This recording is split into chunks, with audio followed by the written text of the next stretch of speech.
Makomar masarautun Kano bayan komawan gwamnan jihar Kano Abba Kabir Yusuf jam'iyyar APC.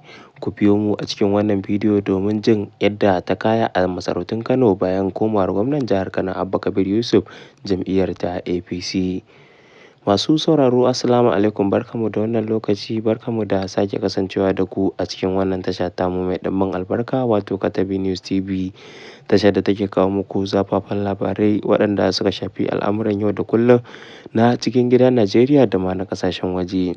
Idan wannan shine farkon shigowar ku danna mana subscribe, sannan ku danna mana alamar ƙararrawar sanarwa domin sanar da ku da zarar mun ɗora sababbin shirye-shiryenmu. Ku ci gaba da bibiyan mu a wannan bidiyo domin jin zazzafan labarin da muka zo muku da shi dangane da abubuwan da suke faruwa a jihar Kano. Kwanakin baya kun ji cewar gwamnan jihar Kano Abba Kabir Yusuf ya bar jam'iyyar ta NNPP wato mai alamar kayan marmari, yayin da ya koma jam'iyyar APC, inda har ya fitar da sanarwar cewar ya koma jam'iyyar ta APC ne duba da irin yadda za su dinga samun kuɗaɗen hidimtawa jihar Kano. Jim kaɗan bayan komawarsa sai wasu batutuwa suka dinga ɓullowa daga masarautar jihar Kano, yayin da mutane da dama suke tunanin cewar komawar gwamnan jihar Kano Abba Kabir Yusuf jam'iyyar ta APC za ta jawo cewar za a tsige Sunusi Lamido Sunusi, wanda ya kasance ɗaya daga cikin sarakunan da suke mulki a cikin jihar. A kwanakin baya wannan batutuwa sun yi yawo matuƙa ƙwarai da gaske, yayin da suka dinga jawo cece-kuce, inda mutane da dama suke ganin cewar Aminu Ado shine tabbacin sarkin da zai kasance a wannan jiha.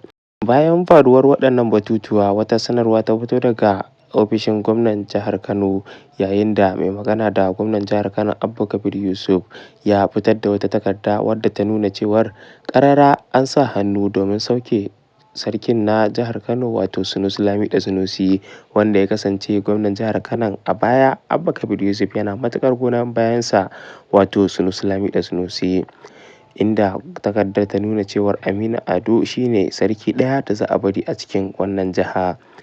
Abubuwan sun yi matuƙar jawo cece-kuce ƙwarai da gaske a cikin jihar, yayin da magoya bayan Sunusi Lamido Sunusi suke Allah wadai da wannan abubuwa, yayin da suke zagi ga gwamnan jihar Kano wato Abba Kabir Yusuf. Sai dai kuma ta ɓangaren sarakunan guda biyu wato Sunusi Lamido Sunusi da kuma Alhaji Aminu Ado Bayero sun fitar da cewar kowanne yana maraba da hukuncin da kotu za ta yanke a kai, yayin da za su karɓi kowane hukunci da doka ta tanadar kan cewar an sauke shi ko kuma za a bar shi. Kowanne a cikin sarakunan ya ce yana goyon bayan ɗan uwansa wanda kotu za ta bari akan karagar ta sarautar jihar Kano, duba da kasancewarsu a matsayin 'yan uwa.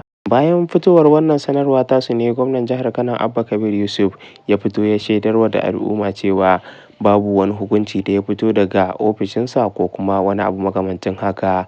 Ana jira dai a ji hukuncin ƙarshe da kotu za ta yanke akan masarautun jihar Kano da kuma sarakunan guda biyu wato Alhaji Aminu Ado Bayero da kuma Sunusi Lamido Sunusi.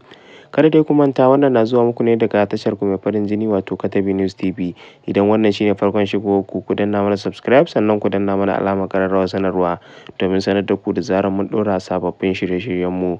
Mun gode da ziyartar wannan tasha tamu mai ɗimbin albarka. Ku ci gaba da bibiyar mu domin jin wasu zafafan labaran.